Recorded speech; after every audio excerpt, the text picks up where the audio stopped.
Okay, everybody, welcome to another video review. This one is going to have to be done in chunks. As you can see, this is a site that's not often appreciated, which is in the realm of Lego collectors. What we have here is the old Grail Lego UCS Millennium Falcon. I think this is the 2007 version, over 10 years ago. We're looking at 11, 12 years ago now. At the time, the largest Lego set ever made at well over 5,000 pieces. I think the exact count is in the neighborhood of 5,200. And then just now, about a year ago, 2017, 10-year anniversary, this is the 7,500, I think, plus piece updated Lego UCS Millennium Falcon. Both of them are ridiculous. They're each about 3 feet long, and they just take up a obscene amount of space. And that is one thing I don't have. And so my initial impetus was to sort of get this on video, on YouTube, talk about it, record it, and then I was going to break it apart, tear it down and put it away, which with almost any other, Lego set is fine, whether it's 2,000, 3,000 pieces or whatever. You can definitely break them down a lot faster. You can build them. But with something the complexity of the Millennium Falcon, again, as usual, it breaks all the rules. It was sort of a terrifying project that I was thinking about because it's really hard to break it apart into its components, and you almost have to go back to figure out how you built it in order to tear it down in a logical fashion. It would have been a very, very big job, and I'll go into that more when I review each of these. So here's the game plan. I'm going to start off by sort of talking about the 2007 version. I'm going to put this on this display turntable. It's the only one I have that's this big. So again, Thanos on Throne from Sideshow sat on this. So I reviewed him, got him off of it. So now this is free for him to get on this. So we'll do him first. And then after that, I will, of course, explore the 2017 Millennium Falcon. So I'll take this off and put this on. And then after I do that, I'm going to move both over to my dining room table, which is really the only place big enough to handle this. And then we're going to compare the two and talk about the two and look at the sort of the pros and cons of each and how this has sort of evolved over 10 years from this and what are the good and the bad and that type of thing and the differences. So hopefully, for those of you who are interested in Legos, it'll be an interesting exercise. Again, you don't find many people who own both, mainly because it's a joke just to find a place to display one of them, let alone both of them. And it's one thing if you have, for instance, a statue that's 3 feet tall, but has a very small footprint. For instance, I have a lot of statues like that. You can just sort of put them away in little nooks and crannies. But when you have the footprint is the 3 feet, that's really bad. It takes up a lot of real estate. And so I think I figured out a solution, keeping my fingers crossed, that's going to allow me to display both of them because these are really, truly beautiful works of art, if you appreciate Lego. And it would be a shame to sort of tear them down. I'm going to ruthlessly tear down every other Lego set I've built, but it really hurts to have to get rid of these guys because they're such masterpieces actually of Lego design and so much work and so many hours having putting them together. And so I think I've found a way of being able to display them.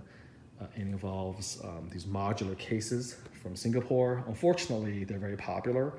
A lot of collectors use them for displaying big Legos and statues.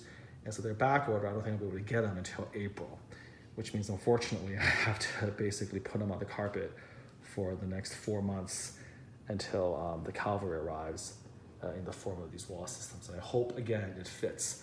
It's really, really close. Okay, I talked to the owner. He showed me pictures of collectors with these Lego sets that it fits, but I'm no joke. We're talking about literally 1 millimeter to spare, if that. So it's going to be really, really tight, but I'm keeping my fingers crossed that it's going to work so I can actually display them. So I'll see you in the next section, which will basically focus on the 2007 original UCS Millennium Falcon. See you there. Okay guys, so here's section 2.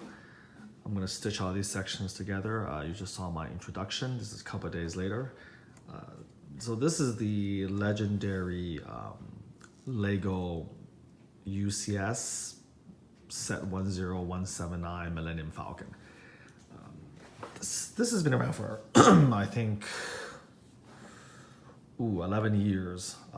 So over the years, there's been quite a few videos made about this on YouTube. So what's there really, I think, to add to it? Well, as you know, I can always find an angle somewhere. I can talk to you a little bit about my personal memories and experience building this Lego set. I think one of the criticisms I have about a lot of maybe Lego YouTube channels in general is they tend to spend a lot of time showing you how they build the Lego sets. And in my opinion, their reviews don't appear to be very in-depth. And I guess, different strokes for different folks, again, as I say. Maybe people out there aren't interested in that. I kind of want to know, their experience building it, what they think about it, certain things they like about it. There's not a lot of channels that seem to go into that. A lot of channels is just basically them sort of, a time lapse showing them building it, which to me doesn't appear to be very interesting. Because if I'm going to build it, I'm going to build it myself. I don't really want to see you build it. That doesn't seem anyways very very fascinating. So where to start? It's a huge set. For the better part of a decade, this thing is the biggest set that Lego ever created at 5195, so almost 5,200 pieces. It's of course got so much going for it, sort of the iconic Star Wars license, the most iconic ship in one of the most iconic movie series of all time, and in Lego form to boot. One of the largest pieces, pretty amazing. It's, like I said, 3 feet or close to 3 feet from the back all the way to the front. I'm going to put my hand on the actual Falcon so you can get an idea of just how massive and overwhelming it is. And this was released back in 2007. So while I began to just sort of slowly turn this around so you can kind of get an idea of some of the cool details of this Lego set, let's talk a little bit about what was going on with Lego back in 2007. So it may be hard to believe today when Lego is one of the most successful toy brands, I think, in the world. But there was a time when Lego as a company was in a bit of trouble. And there's a fascinating documentaries and reading material for that if you want to get into that. But in short, they were sort of, I think, losing their market, losing their customer base. Kids were moving on to other things, other types of toys.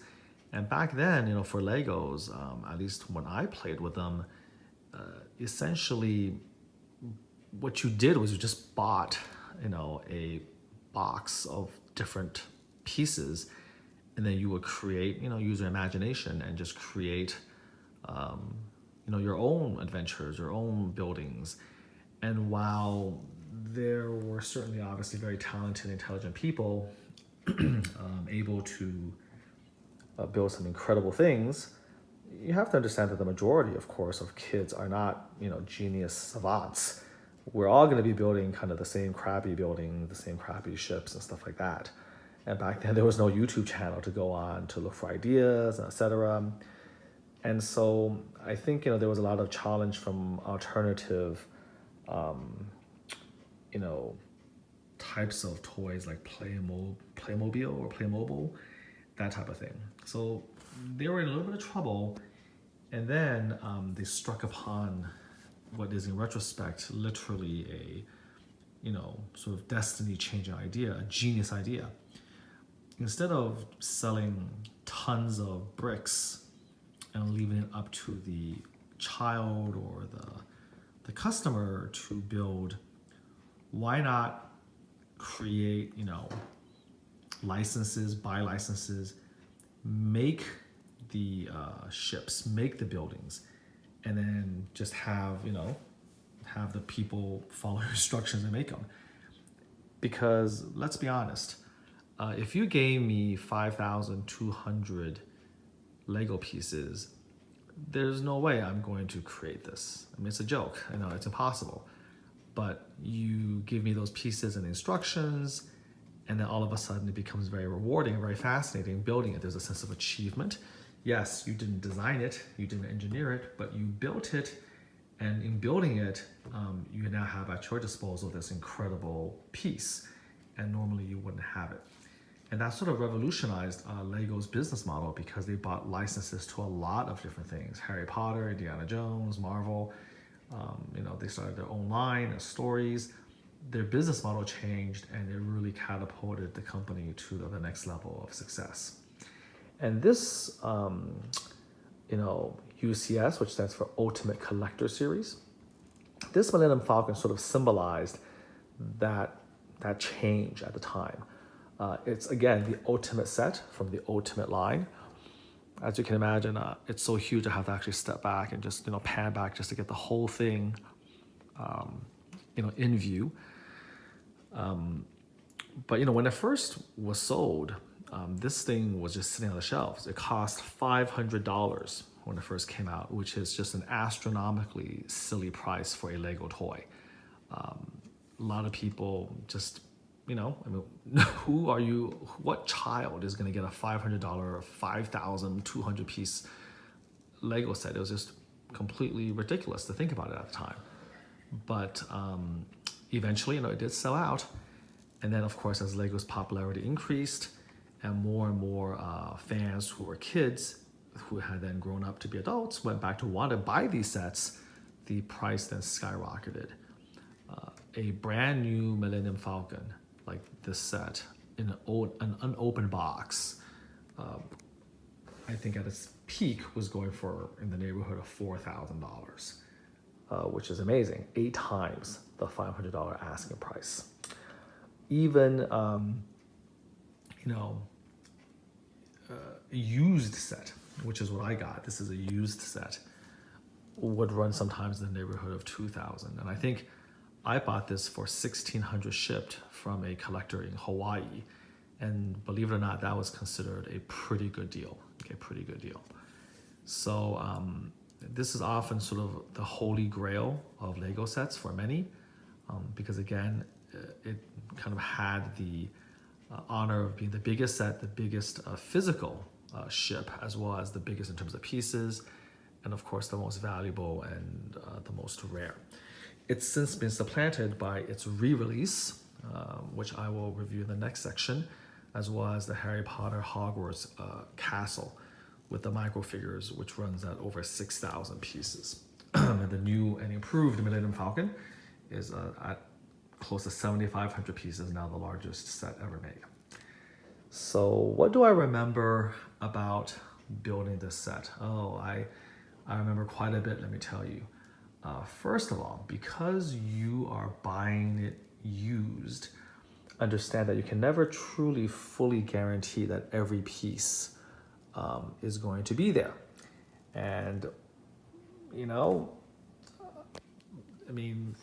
where do I start with this? Well, I guess I can start with a little bit of my personal perspective, which is that after recording this video, I was considering taking it apart, breaking it down, because I just don't have any room to display a 3-foot tall Lego ship anymore, even if it is the Millennium Falcon. And I can tell you that the idea of doing it terrified me. This thing is so complex. It took so long to build. Even dismantling it would just require this extraordinary expenditure of time. So when I bought it from the collector in Hawaii, he had the original box and he had the original manual, which is really nice. Okay, not every collector has that. It made the price even better. I'm walking around just kind of giving you an idea of the size on my kitchen table. And he shipped it though, unfortunately, in chunks, meaning that he didn't have the time to actually break it down into its component 5,195 pieces. He apologized, but he was like, look, man, the best I can do is I can break it down into some pieces I can ship it in the original box. So he just sort of, and basically just took this, and he put it on this table, I think, and he just tore it apart into bite-sized chunks and shoved it into the original Millennium Falcon box, and then he double boxed it and then shipped it to me.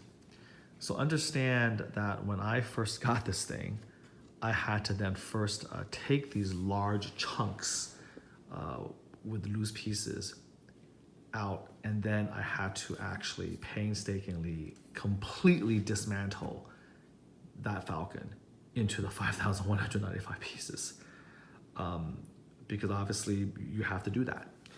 Now, for those of you who may not know, modern Lego sets actually come pre-bagged in various stages.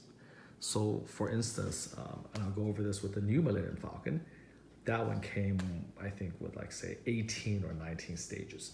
And each stage would have like 5 or 6 bags. You'd open the bags, you separate them, get ready to build, you build up to a certain point, and then you move on to the next stage.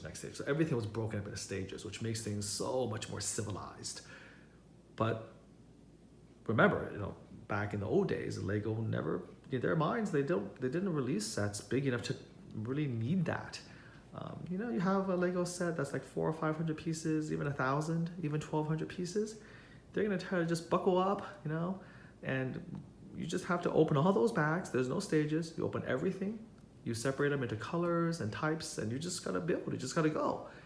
And only later on, I think maybe as a response to customer feedback, and also because their sets were getting bigger and bigger, and it was no longer like this ridiculous monster, 5,000 plus pieces, and they had an Imperial Star Destroyer 3,000 pieces. They began to realize, look, in order for this to be reasonable, we've got to separate it to stages. But even with a brand new Millennium Falcon, brand new 10179, it did come, somewhat already separated. For those of you out there who are original owners, you can correct me if I'm wrong. But for me, because it was used, like just imagine this one chunk is this thing, and then there's half of this is there, and then all these things are just in parts. All I had to fit in this box.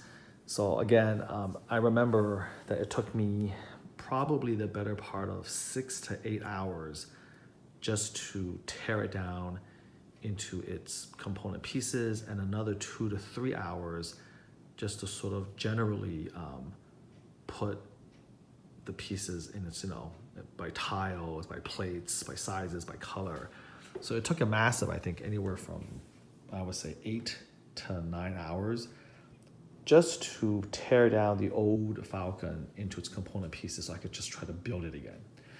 Now, luckily, I actually had, this table, this gigantic kitchen countertop to work with.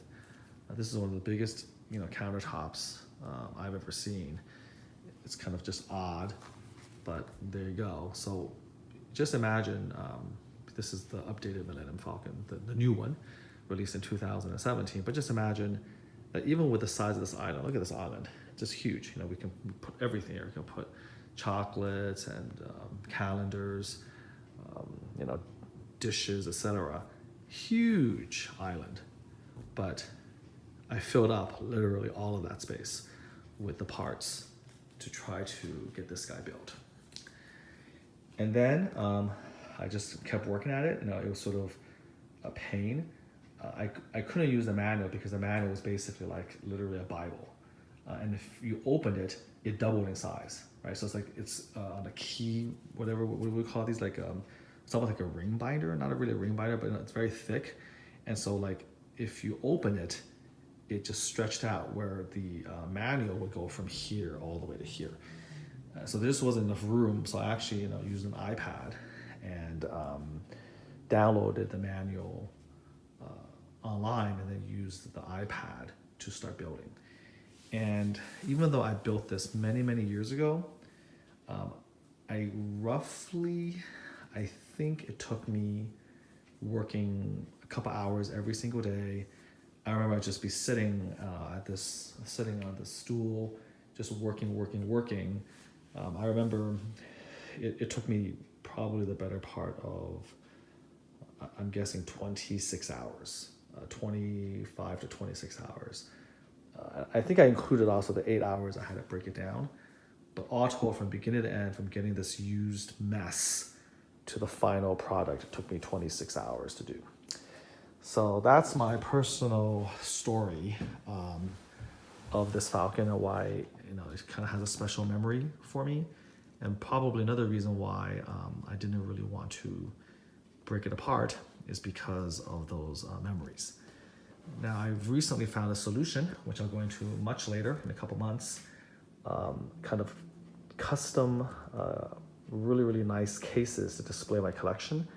And I'm going to be replacing some of the shelves in my display room to try to kind of turn a little bit of that chaos away. And I think that there's a way to display both Falcons so I don't have to tear them down. So I'm kind of excited about that, and hopefully I'll be able to show you that. The downside, of course, is I'm stuck with 2 3-foot tall, 3-foot long Lego Falcons until these cases come in, and that's not going to be until April. So that kind of sucks. But first world problems, of course. I'll have to figure out a way to deal with that when it comes. Just kind of find a way to put this around and wait. So the build, before talking about just the quality or what I think about it, the build for this is one of the most amazing and challenging things I've ever done. It'll always stick with me. Again, if you're a Lego fan, building this Millennium Falcon is sort of like it's like a formative experience. It's something that you just have to experience it. It's so complicated. One of the largest sets is the Taj Mahal. I'm sorry, that's right. The Taj Mahal actually did beat this. The Taj Mahal was the biggest set in terms of pieces for the longest time. And I do own the Taj Mahal, and I built the Taj Mahal, but it just feels like a cheat. It's a cheat. It feels like a cheat that the Taj Mahal is bigger than this, mainly because the reason it has more pieces is because it has tons of these little tiny 1x1s and 1x2s, tons of the little round, 1x1 plates. And so the 5,900 plus pieces of the Taj Mahal does feel a little bit like cheating. And also the build for the Taj Mahal was excruciatingly boring because, again, the Taj Mahal is one of the most symmetrical buildings in the world. That's part of its claim to fame. And guess what? The Lego version is also one of the most symmetrical buildings in the world. And it's great that's symmetrical, but it's not very fun to build. With the Falcon, it's an amazing build. It's one of the most amazing builds you'll ever have for a Lego set. Because as you can see, while there is some rough symmetry, it has, of course, the mandible here and the 2 jaws, so-called of the mandible, you'll see that there is no real clear mirror image. It's asymmetric. And so while you're building it, there's always new elements to surprise you, to fascinate you. It's just a lot of fun to do. And it's also fascinating to sort of understand a little, just even tangentially, to understand the engineering, design, and decisions that had to be made to create this thing structurally, and to kind of get a feel for all of the, all the tricks they used to make this come alive. So when you first do it, understand that the first thing you have to do is you have to create the inner foundation. And so the inner foundation of the Millennium Falcon is actually an incredibly sturdy Technic build. All bars and Technic, pieces, all pins, blue and black and red, and you create this square foundation essentially. And then after that, you have to go and you create the legs. So here are the legs, there's 7 of them. You make these guys, and then you put them on the bottom of the foundation. And then once that's done, you begin to work on the mandibles, and then little by little, you work on the plating, part by part. It's a great exercise in illusion, because a lot of these plates, it just lifts right off. And it doesn't look like that if you're just, for instance, making a video, but if you're to feel it, you'll feel that all of this is just plates that you create, and you just basically layer it on the foundation, and it overlaps, and it gives you this impression of the Falcon essentially, okay? So that's kind of how you build it. Like for instance, this little thing here. Again, you can move it. It's all overlapping plates. It's not super sturdy. You have to be sort of careful doing it. And then you can see, of course, the clear blue 1x2s here that you kind of curve around to give the illusion of the blue light, from the Falcon itself. So that's how the build was, and it was a very, very enjoyable 20 plus hours. And when you finish building it, you really feel this incredible sense of accomplishment, because it took you such a long time going through it bit by bit by bit. When you talk about Star Wars ships, you always talk about greebling. So what is greebling? Greebling is basically the use of these elements like this, all these little tiny elements to essentially give you the illusion of realism of ships in space with their crags and corners and asymmetrical, architectural details, so that from far away, it just gives you that feeling of authenticity. Probably the most amazing greebling is reserved for the Star Destroyers, like the Super Star Destroyer and the original UCS Star Destroyer. But as you can see, I'm trying to give you some close-up details. The Millennium Falcon has a lot of really nice greebling as well. You can see the little tiny cannons over here. You can see of course, the cannon at the very bottom, right? That's the famous bottom cannon right there. Hopefully you get a little bit of the view from there. You can see that, the silhouette at least of it. Up here, you can see the 6 hatches, all the little greebling on the surface of them, the holes in the hull, so to speak, and the pipes, all this stuff. Just, I had to build all of that piece by piece by piece. You're putting all of this stuff in, and when you put it all together, you kind of pan out. You can just see how beautiful that is.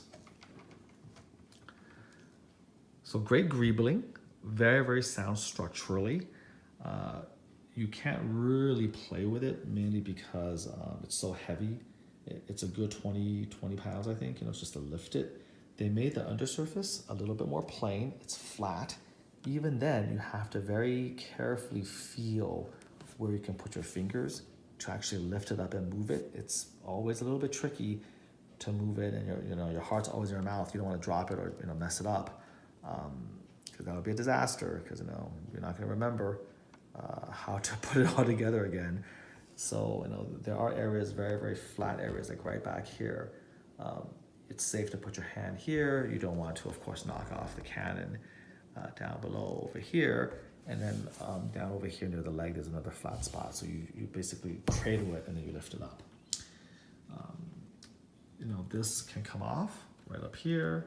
You take that off and you can put the minifigures in here. I think you can get 4 of them in. As you can see, I have Obi-Wan and Leia, and then Han and Chewbacca in the front. And it's a tight, snug little fit, but you can put it in. And then, of course, here is the top part. You can actually take this off. Make sure I don't screw this up. Here it goes. You lift it up. So you have these two, I don't know what these are, better like Technic cylinders or whatever, and they slot into these little channels over here, and then of course you have Luke sitting here at the gunner position, looking straight up. So it comes with 5 minifigures: Obi-Wan, Leia, Luke, Han, and Solo, the 5 main characters, right, from New Hope. And this is definitely from the New Hope version of the Millennium Falcon when you look at the minifigures. And when you lift the top up, it is kind of this nice opportunity to get a feel for the interior of the Falcon and some of the Technic work and the beams that go into putting it together. So you kind of have this, circular shape, and all the different plates that you layer on piece by piece creates this circle until finally you can then take this and you just basically put it right in the center, just like that, and it layers right down here like that. So that's one of the smaller play features. The cannon can move this hinge right here, so you can move like this in a circular fashion, and then this can go up and down a little bit here. So there's only 2 hinges, one here, and then of course one here, and that's about it. So there's that. I've shown you the cockpit right over here. And then of course, this is the radar dish right here. And we can move that actually. And then up and down and around. So it's a nice touch. Okay, pretty sturdily built. The last play feature is here. This is the entryway into the Falcon. So let me see if I hope I don't screw this up. There is a place where if you kind of feel it with your fingertips, it's hidden very nicely. And then you just sort of push it down a little bit. Here it goes. Right here, this is it here. So these are the pistons that allow it to extend down. So this is basically the ramp to go into the ship. If you follow it up as a dead end, there's no interior on this Millennium Falcon at all, okay? So this is sort of just gives you that illusion again that you're going into the ship. So this is the ramp, and then you can lift it up again, little by little, and then when you do, it actually camouflages pretty nicely. Unless you know where to look and where to put your fingernail, you would never guess that this was the ramp. So that's kind of the highlights of the stuff you can mess around with. Again, the gunnery area, the radar dish, the cockpit. We can kind of put the figures in and out, and then that ramp. If you remove the plates along here, all you will see is just basically the Technic foundational structures. So again, there's no interior for this Falcon. Nor would you necessarily expect an interior. It's already a awe-inspiring achievement that they're able to even make something that looks like a Falcon from just Lego pieces. So that's where we're at. And then finally, with all UCS sets, it comes with this sort of informational sticker that tells you about it. So, you can freeze at any point to read about it. It's fine. This type of information is pretty easily or readily available online. So there you go. So this reminds me, by the way, of, of the build again. So first of all, by some miracle, this piece came to me without any missing pieces. That is insane. And I have to give the seller a lot of props. Like, he didn't lose one single stinking piece of this 5,195 piece Millennium Falcon. As true to his word, even though he didn't count every one of them, even though he did not inventory every Lego piece, even though he just used that stupid way of breaking it apart in the original box, he got it to me without missing anything. And it's also, I think, a credit to me that in breaking it back down into its component 50 to 100 pieces, I didn't somehow lose a piece myself. doing it. So I think we both deserve a lot of credit for going through the insanity of doing this. Of course, no, I think we're not that special because this thing was so sought after. I'm sure that there have been hundreds of Lego collectors who had to do what I had to do, essentially breaking apart a used Falcon in pieces to then rebuild it. So the thing that was interesting is with the last plate that was made, I remember distinctly that one of the tiles, I think, was wrong. It was like the wrong color. I think it was supposed to be a light bluish gray, the Lego vernacular. This is like light bluish gray. This is dark bluish gray. So hope you can, it's pretty obvious to see the color difference, right? Dark bluish gray, light bluish gray. So I think one of these tiles was supposed to be light bluish gray, and the only tile that I could have, I'm not kidding, it's like literally the last piece of this 5,200 piece build. And it was so frustrating because the very last piece was a dark bluish tile, which was just mind-boggling. I just could not understand it. And of course, by then, it had been over a week later, I already given the guy feedback. There was just no point in bugging him about it. So I was just like, whatever. I spent a couple bucks, a few cents, bought a few other Lego, extra pieces, and I got a light bluish gray tile, and I just basically popped it on. It was fine. So it was only until much later that I discovered what had happened. And this is still mind-boggling to me that he did this, but I don't know, maybe he was drunk, maybe he was sleepy. I don't know maybe it was just he was trolling somebody or it was a joke. But basically what happened was I didn't care too much about this.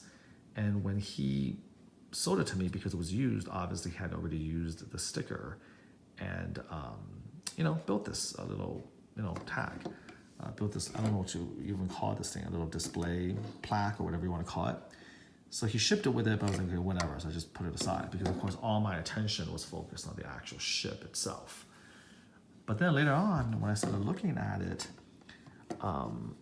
I just kind of, by happenstance, looked at the back, and I noticed that one of these dark bluish gray tiles was actually light bluish gray. So I'm sure you've guessed what happened, but understand that modern UCS sets come with a plaque. You don't build the plaque like this out of little tiles, okay? It just comes with this one gigantic tile, and you just put the sticker on. They just figured, Lego just figured it would just be a lot easier. And they're right. But because this is 10 years old, or in this case 11 years old, released back in 2007, they actually had you build the display plaque.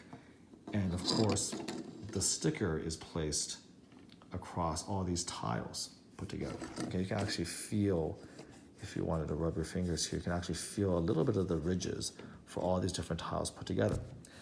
So what this guy had done is somehow, for some odd reason, taken a dark bluish gray tile and put it where a light bluish gray tile should go, and he had taken the light bluish gray tile and used it to build this display stand, even though it obviously didn't fit in. What drama or story was behind that, I will never know, but that's what happened. And so, of course, me being the sort of person I am, I couldn't stand to have the wrong tile here, right? This has to be the same uniform dark bluish gray. And now there's a light bluish gray, which actually belonged on the Falcon here. So what did I do? I actually had to tear this whole thing apart and rebuild it with the right color tile. Simple enough. I had a spare dark bluish gray tile, which now in retrospect belonged here. But understand that in order to do that, you have to destroy the sticker, right? Because in order to destroy and rebuild this entire thing, you have to actually destroy the sticker. And do you know how much this sticker cost? Remember that this is part of a $4,000, $3,000 brand new out of print collector's edition Millennium Falcon. Even getting the sticker alone could cost quite a bit of money. I spent $50 to get another sticker to put on the rebuild plaque. So that's a little twist ending to my original Millennium Falcon story that just kind of, again, shows you the obsession that Lego collectors can go through to have it done right. So now it's perfect. Every piece where it's supposed to be, every color where it's supposed to be, and the sticker reapplied. All right, so overall, what do I have to say? I already talked about how I felt building it. I talked about all the odd little stories and my memories surrounding it. It definitely was not a straightforward buy it for $500, take it home, and in a week build it together because everything's new and perfect. There was a lot of hassle trying to put this Grail together because I joined the game so late. But overall, it's a wonderful piece. It still holds its own. Even with the new Falcon, this one has a charm all its own, and I'll get into that when I go into the last section when I compare the two. There are things that show its age. I mean, obviously, to have nothing here is just ridiculous. I mean, you gotta have a little bit of plastic. Come on, guys. But back then, maybe they just didn't have the parts, didn't have the mold. So all they could do was put these long rods and just kind of try to give you the illusion of, I guess, of a cockpit. The minifigures are very charming in their age. You can get a little picture, get a close-up picture of those guys. They're cute. And really the thing that really sells it, the most amazing thing about this set is the fact that it just feels like the Millennium Falcon, but in Lego form. And I think Lego just did such a magnificent and amazing job, phenomenal job, really, kind of giving you the Falcon, but still sort of keeping hold of their Lego roots. And so it's really cool to see the Lego tiles, the greebles, to see the studs, the plates, to give it that unique Lego feel, but also unmistakably give you the Millennium Falcon. And again, most Lego Star Wars ships are much smaller. And so for them to kind of come up with this is sort of the ultimate homage and the ultimate display model of the Millennium Falcon.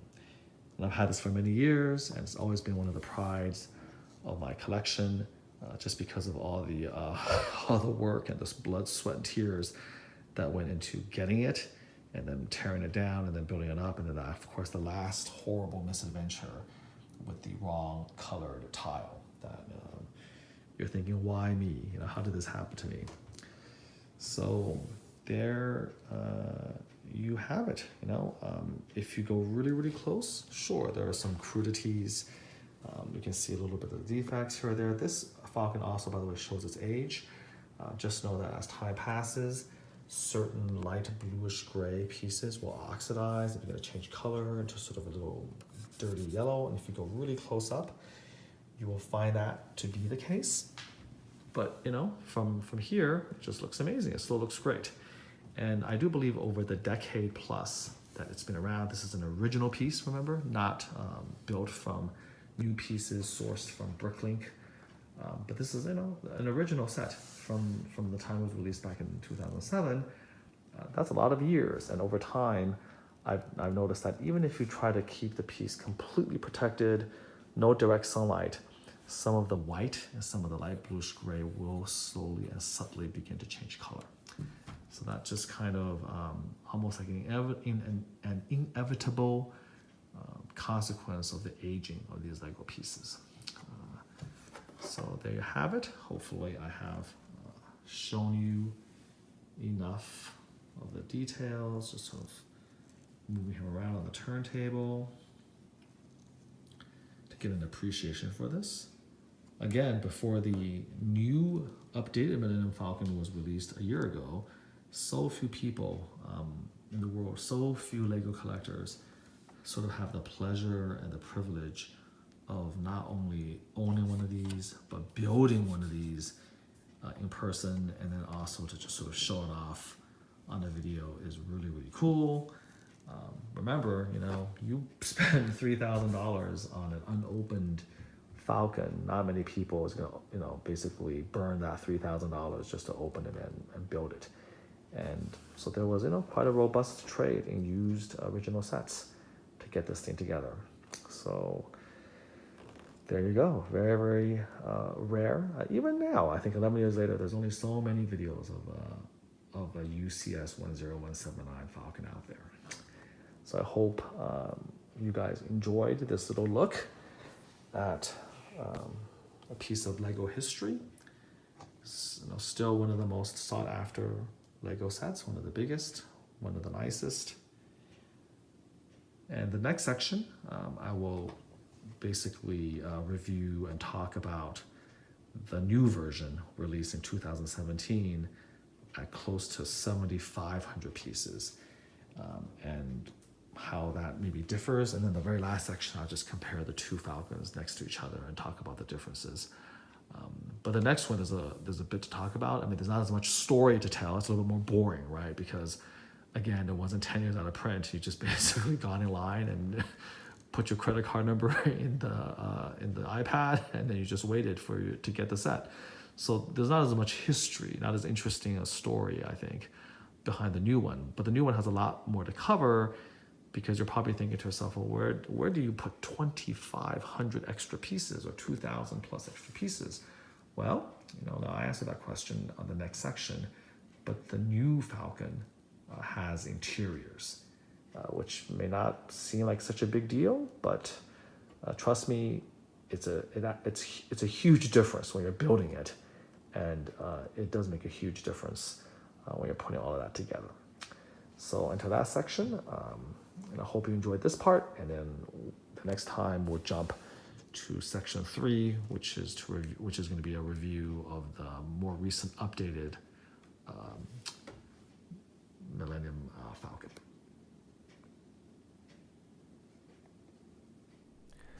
Hey everybody, so this is section 3. We talked about the 2007 UCS Millennium Falcon in the last section. So this one, we're going to be spending our time reviewing and discussing the 2017 version. This is set number 75192, to be distinguished from 10179.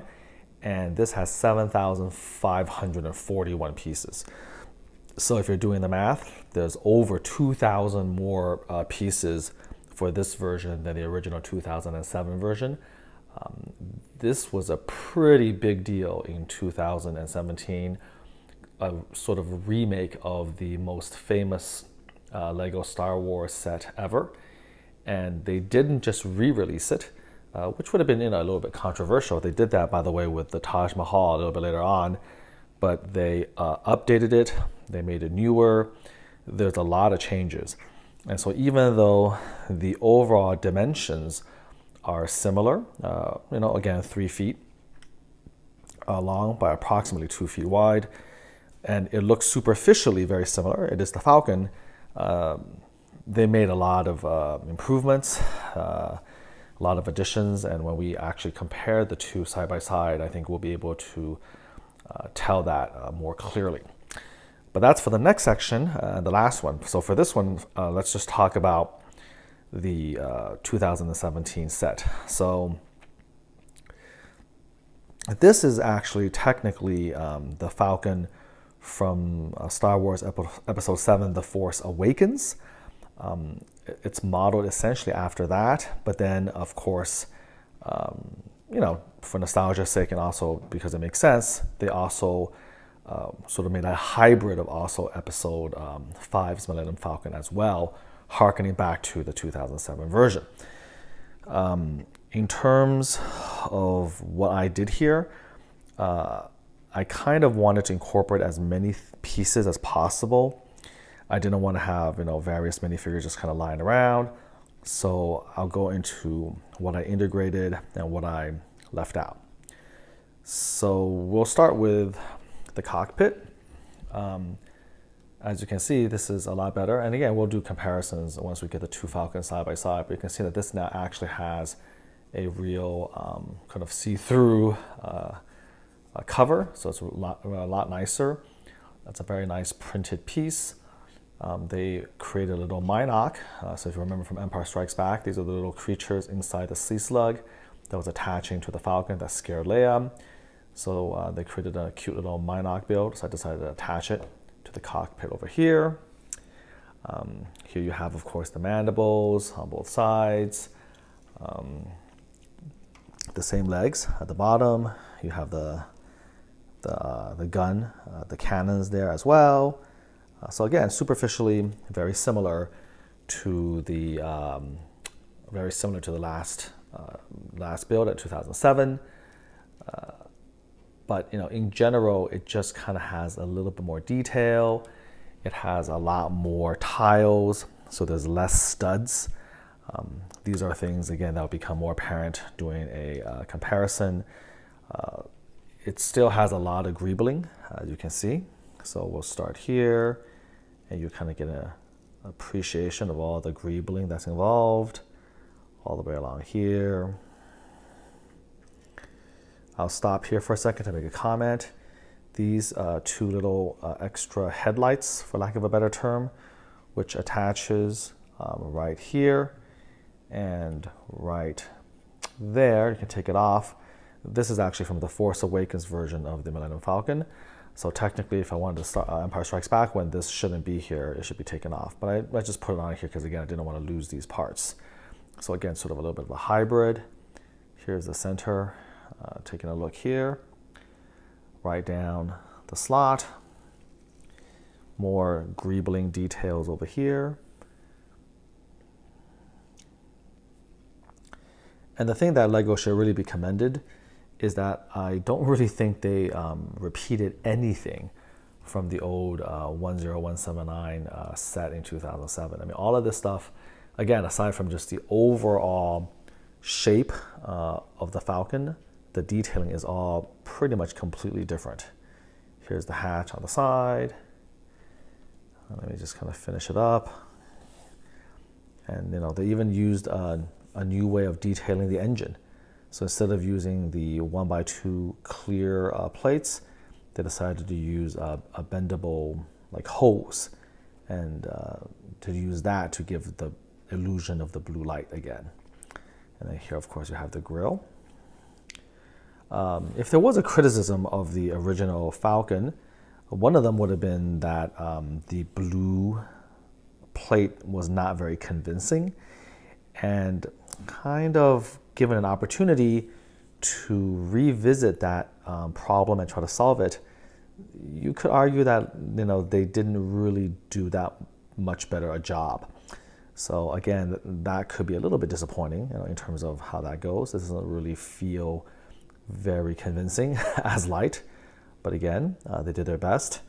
Hose isn't working in my opinion, and I kind of like the 1x2 the clear blue plate effect a little bit more. So anyways, this is the other side, and then we're gonna stand up, take a look at the detailing from above.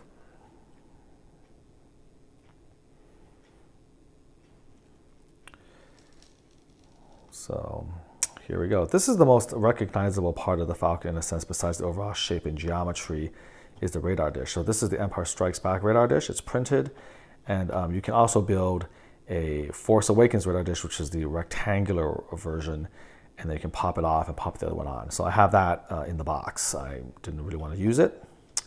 I also have the little plaque in the box as well. I don't want to display it with it. And the plaque, and again, it's very simple, a much simpler build than the 2007 version. It's just one big rectangle, and you put the sticker on it, and then you're essentially done. So again, looking over here, this kind of cute detail. It's the innards of the Falcon. It basically just looks like this is a hole breach where a laser or a blast had actually blown a hole on the surface of the Falcon, and you're just kind of seeing the inner parts and all of that. It kind of adds a little bit of character to the ship.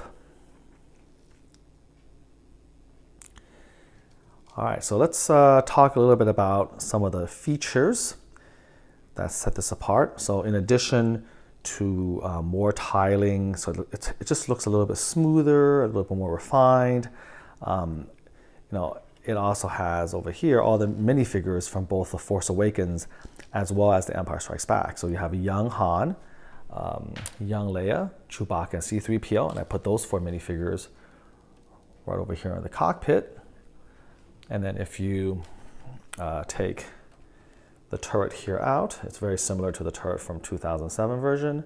Again, the same way of putting it in. There's a nice little clear printed part right here. That's a very neat touch. And over here, of course, you have the gunner Finn, who's from The Force Awakens. So there he is in the gunner's chair. And he would be, again, facing and looking through here. So we put that back. Very nice touch. This thing, again, can swivel. It can swivel this way, all the way around, up and down. So again, very nice. Here we go. There's that.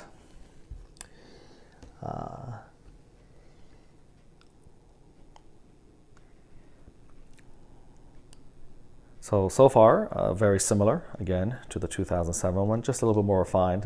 Even this hatch here, a lot more tile work, a lot nicer looking. Looking on the side, we have, let's take a look and see if we can find the ramp. So this is the wrong side here. Kind of give you a little more detail at the bottom, the undersurface. Again, they spared us a little bit of the detailing on the undersurface to give you the flat parts where you can slide your hand and actually move the Falcon. So here's the hatch right here. If you just sort of pull a little bit, you can see that again, the entryway opens up, and then you can put it back up like this, all right? So that's nice. And again, so far I haven't really shown you anything that wasn't in the original. So here's where the new stuff begins. If you know where to look, you can feel with your finger, and bear with me, you have to kind of do this by touch. If you slide something out right here, there's a little plate. If you slide it out, I don't know if you can see this, but the cannon drops down, and then you can actually flip the cannon over, and then you can shoot and all that stuff. So this is a scene from The Empire Strikes Back. Before they escape, the snowtroopers were coming in, and this dropped down, turned around, and fired. So this is again a scene from The Empire Strikes Back, and this thing actually can go up, and it's seated upward, and it falls right down. So it's a nice little build to make that happen, all on the undersurface. Kind of hard to see, I admit, because I have a black turntable, but I'm kind of moving it so that you can see the silhouette of that gun. Okay, so it's a nice little feature right there. Now, moving on top, one of the great things about this Falcon is that it does come with some interiors. Not a whole lot. They're centered on this side and hidden on this side, but there are interiors. So let's look at the back part here first. So the way you do it is, and it fits together so perfectly. Like, again, if you didn't know what to do or where to go, you wouldn't be able to figure it out. And to be honest with you, I built this thing almost a year ago, maybe half a year, but it's been so long, it's just been kind of sitting there. I've forgotten myself how to open the hatch and open the parts, and I had to go on YouTube to review myself how to do it. So anyways, for this part here, you grab this and they just kind of gently lift. And that's one part out. And you can begin to see some of the interior work. And then this thing here is a little bit tricky. You kind of have to wriggle it, and you take this thing out. There's 2 pegs that go into these 2 little holes right over here to kind of keep it steady. So looking in here, I have a couple Porgs and BB-8 also thrown in. This, of course, is reminiscent of the hatch that Han and Obi-Wan and Luke hid in in New Hope. And these are the openings to the escape hatches or escape shuttles. So there's that here. Just wanted to kind of show that a little bit. So it opens all the way up. Pretty nice. And you can actually, there's actually an opening here you can actually go through. You can actually sit in, and then we'll just close it right over here. So there it goes. And then this is the little hallway right over here where if I can just move it over, you can actually see the little area where Leia is standing. This is where Leia and Han almost kiss before C-3PO sort of interrupts them.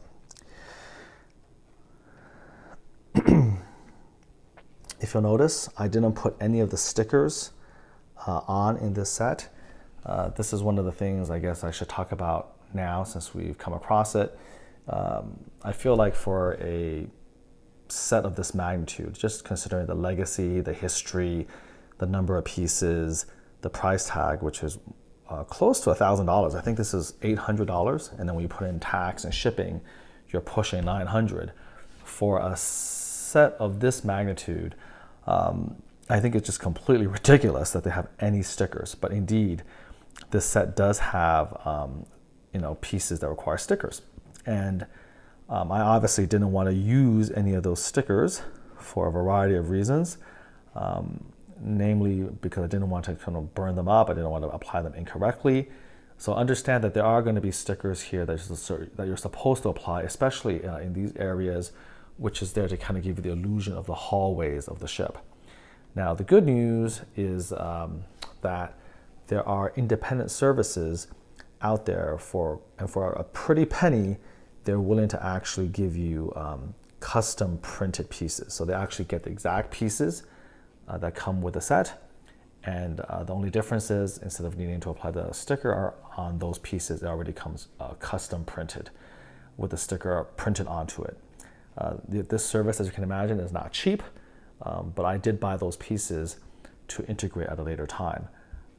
At this point though, I'm a little bit intimidated because in order to do that, I would probably have to slowly take it apart, what I put together partially, in order to then take away the piece that doesn't have the sticker, to put this to put again the printed one on. And that's going to be tricky, and it's going to require a lot of soul searching and thinking to see if I really want to do something like that. You would essentially have to partially disassemble this thing, and I've already forgotten how I did it, but that's again a discussion for a later day. But in any case, this explains why this doesn't have a lot of the sort of the sticker, the stickers on it, and doesn't quite get the same effect. So as you can see, this Falcon, or the way that LEGO designed it, really kind of combines a lot of little things from both New Hope, Empire, and Force Awakens. Obviously, this is more modern, so I kind of mixed everything together. Again, I wanted to use as many of the pieces as possible, so I didn't have them floating around. Right now, the only thing that's not part of the set is the plaque and the different radar dish for the Force Awakens, and that's about it. Everything else is attached. So this is interior number 1 in the back. So let's go to interior number 2. How are you going to get this out? Well, over here, it looks like just like a greeble on the surface, but it's actually someplace where it's actually a little element where you can actually grab it with your finger, lift it up. We'll put that aside. And then this is, again, a little bit tricky. You have to actually, and doing it with one hand is not much better, it doesn't make it any easier, but you actually have to just sort of wriggle it, and then this thing kind of lifts off. And again, you see these two little pegs and the central little key where it actually slides in and holds it. So we'll take that off, get this little radar dish out of the way here, and then in here you kind of have the more iconic scene with the chessboard. This is a very nice printed piece, gorgeously done. And here I have old Han and Rey kind of sitting there. So again, very nice scene. They didn't go overboard. And there are custom Falcons with a lot more interiors. Understand that this is very challenging because this is a massive monumental set. In order for all of these pieces to sort of not disintegrate and fall apart, there had to be, again, a very, very strong technic foundation or superstructure inside the Falcon. And so for them to be able to, within that superstructure, within all of those beams and those technic build, that's still sort of creating the interior skeleton that you hang all of the decorative elements to make the Falcon, that they were able to actually somehow carve out 2 rooms to show us scenes from the trilogy and The Force Awakens is actually a bit of a miracle. And remember, they also did, on the other side, the engineering to get the gun at the bottom, right over here.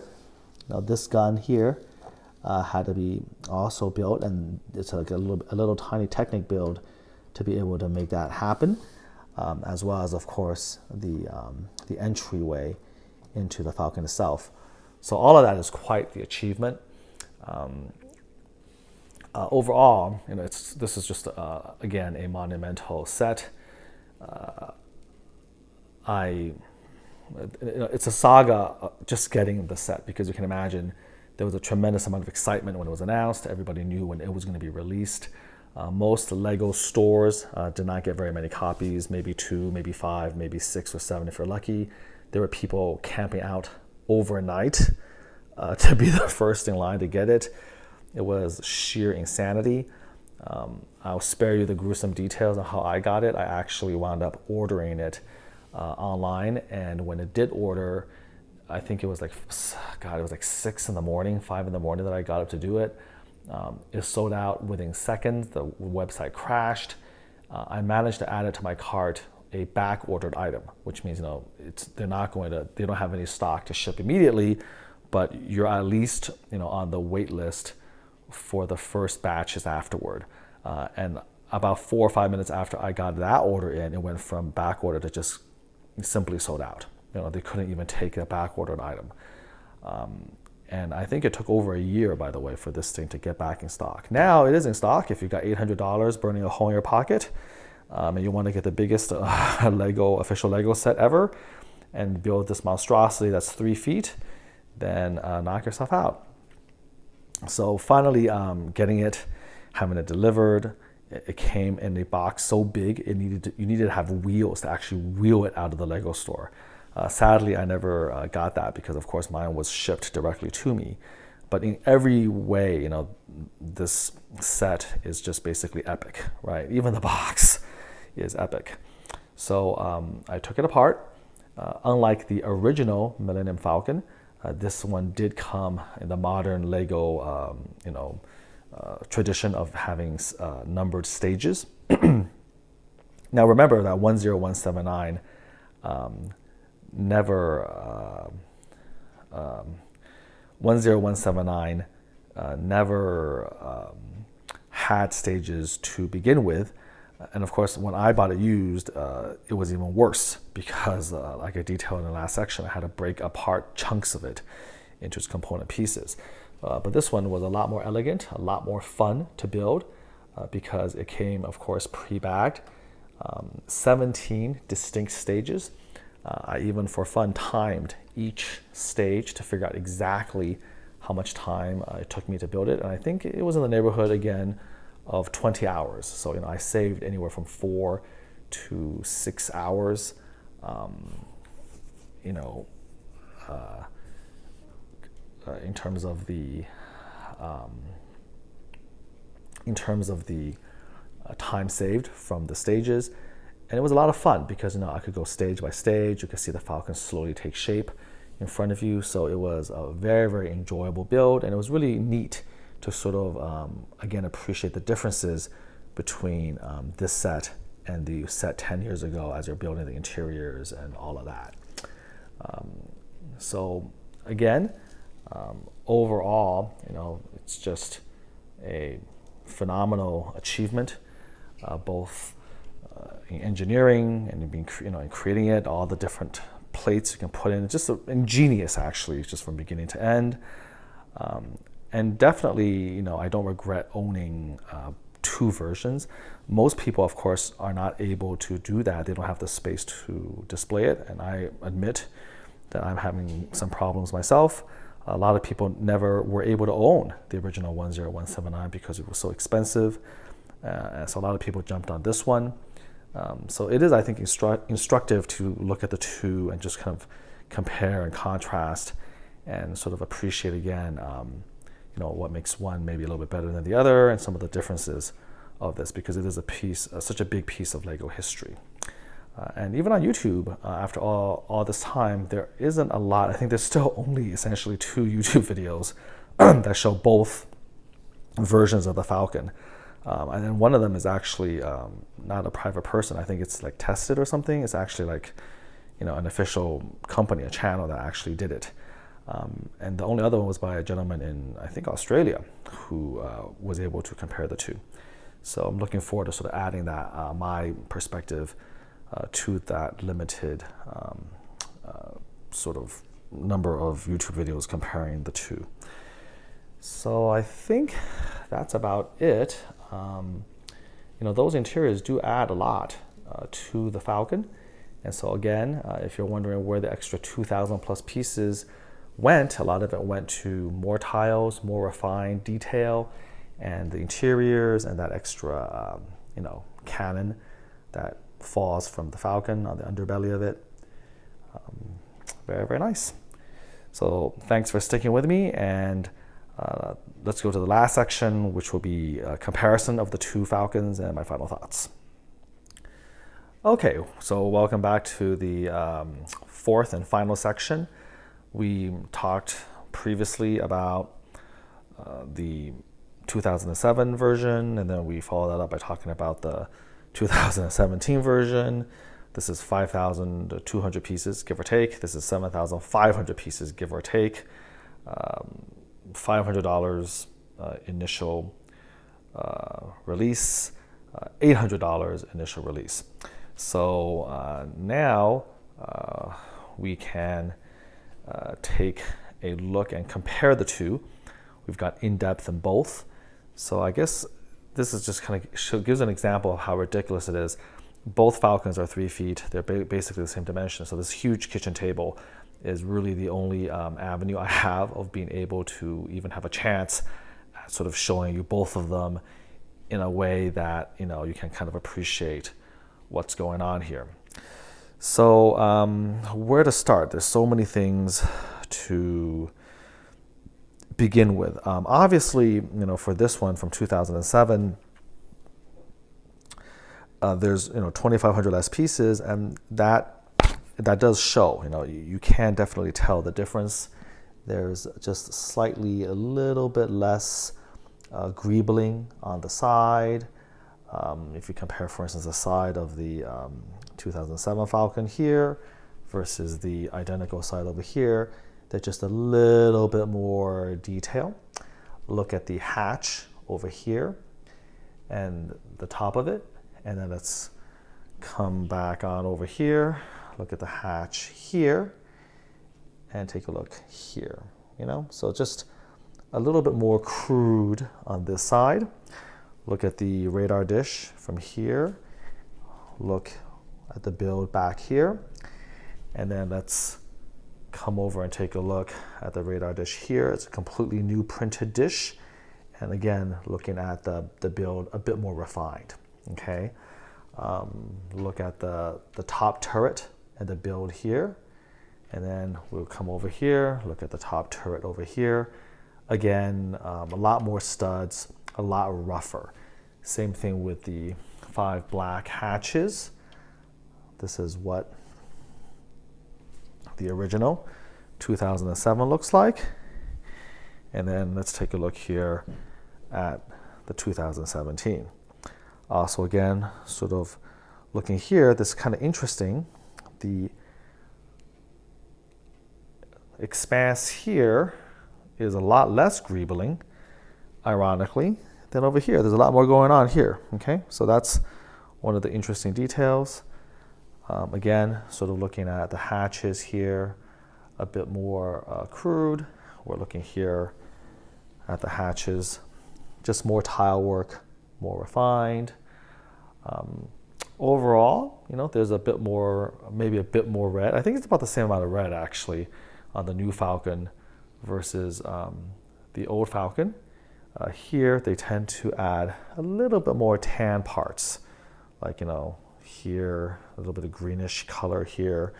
There's a little bit more color on the 2017. If you kind of look, like here, and over here, right along here, a little bit more tan and kind of greenish color on the new one. I talked a little bit again about the control deck over here, which is a lot better on the new Falcon. As you can see, it actually looks like there's actually glass transparency over here versus kind of frankly a little bit embarrassing version on the old Falcon. Okay. Again, when you take a look at the detailing, there's just a lot more detailing here, and they just add a lot more tiles to give the new Falcon a bit more of a smoother finish. There's definitely no doubt that this is a Lego set. You can definitely tell the little studs here and here and here, but there's a lot less studs, a lot more tile work, okay, to make it smoother.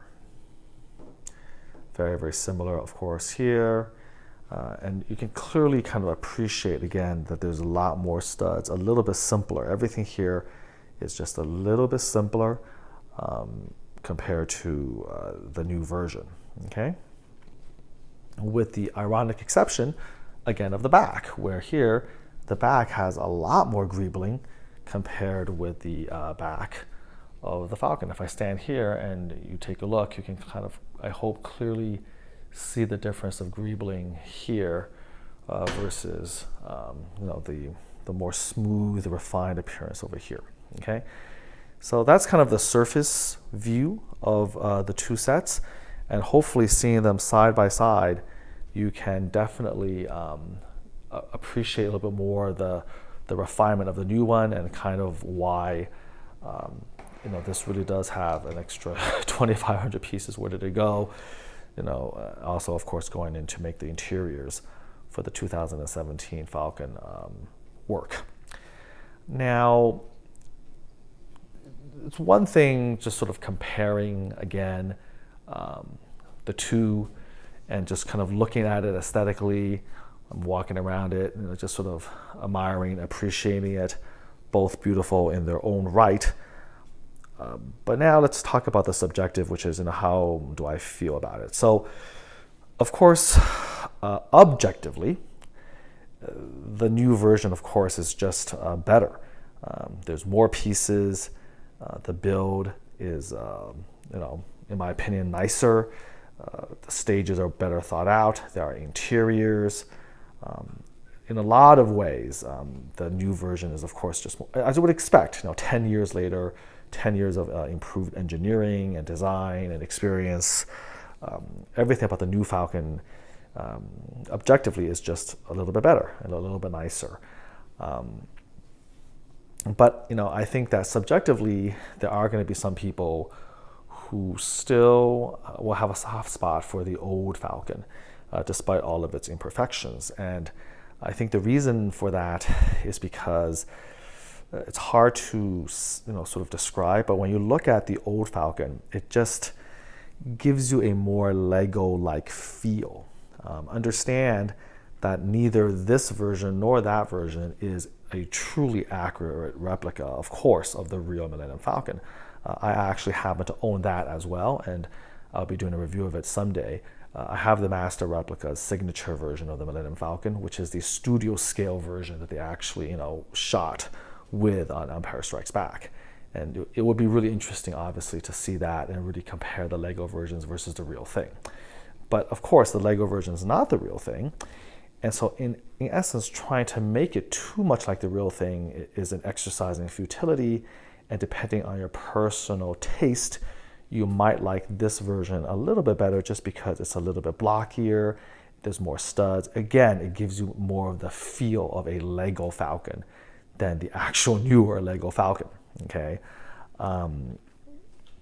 this is also completely true to the Empire Strikes Back, and it has Luke Skywalker, which is a big deal because he doesn't appear in the new Force Awakens movie, when it was released at that time, and so they did not include Luke Skywalker in this one, which is another criticism really of the set. I didn't mention it in my section on talking about it, but aside from the fact that they had stickers, which is just ridiculous, but for them to deny Luke for us, you have young Han, young Leia.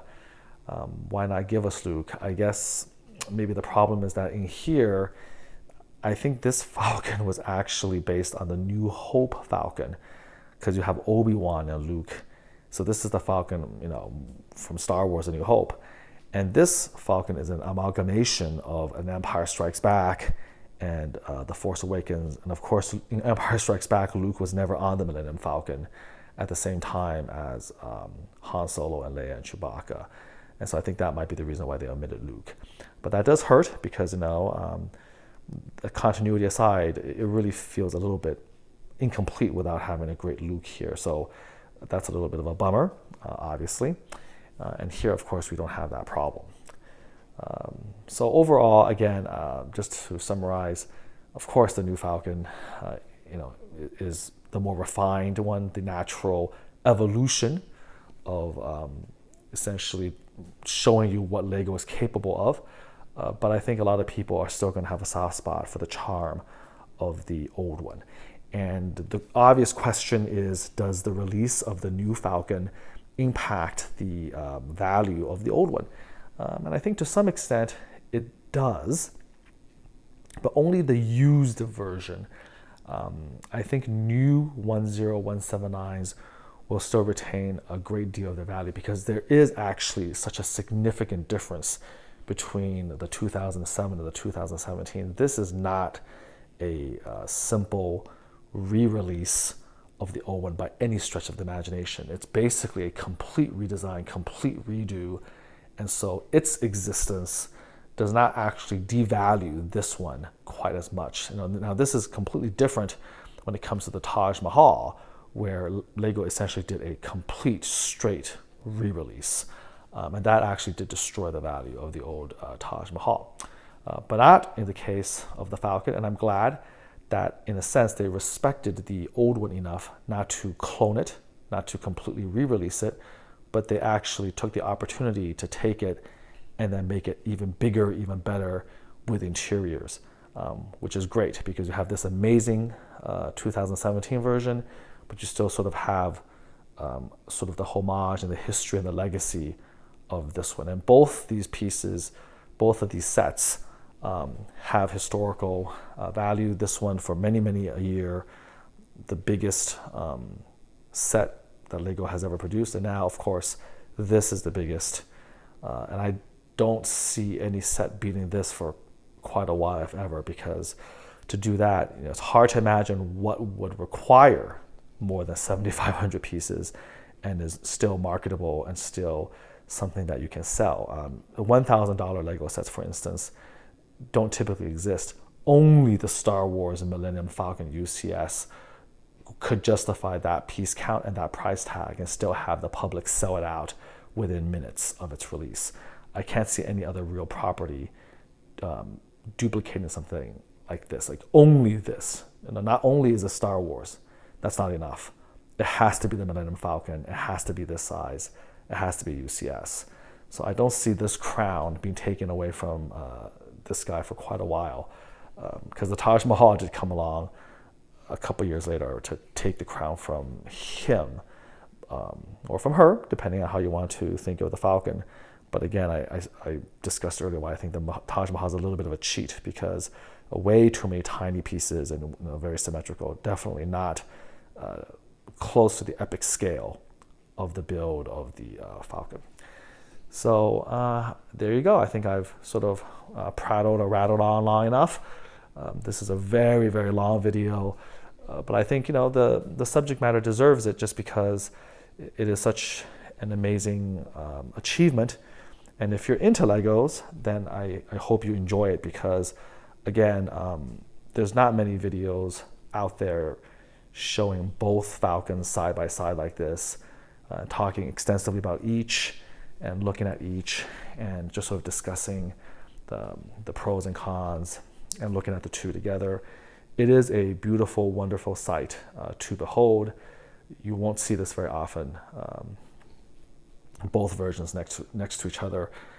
I could, of course, be the first guy on the internet to also put the master replicas Millennium Falcon next to these two. That is a whole different level. These are Lego toys. The master replicas is a studio scale piece of prop, signed by Harrison Ford. That value is in the 5 digits actually. Depending on its quality and its completeness of the master replicas, have all the boxes, certificates, it can go for the neighborhood of anywhere from 7,000 to 10,000. So I could put that there, but that thing weighs about 90 pounds, and I simply do not have the strength to take that and put it next to it. But it would be a pretty amazing, view of the 2007 Lego, 2017. Lego, and then of course the Ultimate, which is the master replicas version. But I'm afraid that you'll have to do with a separate video just with the master replicas. And I think when I make it, you understand why it's just so ridiculously difficult to move it around. So anyways, there you go. Hopefully you enjoy that. Until next time, I'll leave you with this very nice aerial view of the two of them. Until next time, take care.